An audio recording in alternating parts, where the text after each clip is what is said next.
Ustaad Bhagat Singh release అయింది ఈరోజు. నేను ఓడియన్ మాల్ మన పీవీఆర్ ఐనాక్స్ కొలాబ్లో వచ్చిన థియేటర్లో చూశాను.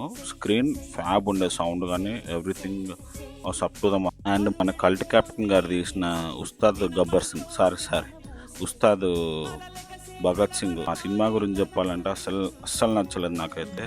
కాస్ట్యూమ్ డిజైన్, మ్యూజిక్, ఒక్క ఓల్డ్ సాంగ్ వదిలేసి మిగతాదంతా ఏం బాగాలేదు. ఒక మూవీ తీయడానికి కొన్ని చాలా వేసి ఉంటే దాంట్లో వర్స్ట్ వే చూస్ చేసుకున్నారు. నేను ఫస్ట్ హాఫ్ అన్ అవర్ చూసి ఎటు వెళ్తున్న సినిమా అసలు తోపు అవుతుందేమో అనుకున్నా, కానీ ఐఎమ్ రాంగ్. అదే పోలీసోడు, అదే సినిమా, అదే కథ, అదే రీమిక్స్, అదే స్క్రీన్ ప్లే, అదే రొట్ట కామెడీ, ఆ జబర్దస్త్ కామెడీ. ఎవరన్నా రాసింది ఇదంతా. మన కల్ట్ క్యాప్టెన్కి ఇదేం పిచ్చో, మంచి స్క్రిప్ట్ పట్టుకొచ్చి దాన్ని మిక్సీలో వేసి రుబ్బి కంపు వేసి మళ్ళీ అదే చెత్త మనకు చూపిస్తుంది. తెలుగు టెక్స్ట్ బుక్లో ఉన్న ఎలివేషన్స్ అన్నీ వస్తూనే ఉంటాయి వరుసగా. ఒక సీన్ పర్ఫెక్ట్ ఉండదు. ఓల్డ్ నార్త్ ఇండియన్ నిబ్బా రీల్స్ ఉంటాయి చూడు, సేమ్ అవే కాన్సెప్ట్స్ ఉంటాయి. కమర్షియల్ మూవీ అన్నారు కదా, అసలు దీంట్లో కమర్షియల్ ఎలిమెంట్స్ ఎక్కడున్నా నాకు అర్థం కాలేదు.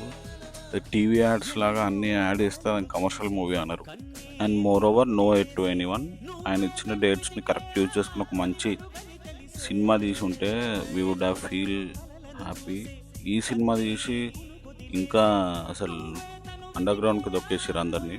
ఇది నా ఒపీనియన్. ప్రతి ఒక్కరి ఒపీనియన్ సేమ్ ఉండాలని నేను అనుకోను, కానీ మీ ఒపీనియన్ ఏంటో కమెంట్ చేయండి. తీరిపోని ఆరాటంతో కలవరించెనా వెనకని తిరుగుతూ చెలి జత విడువదు దొరికిన వరముతు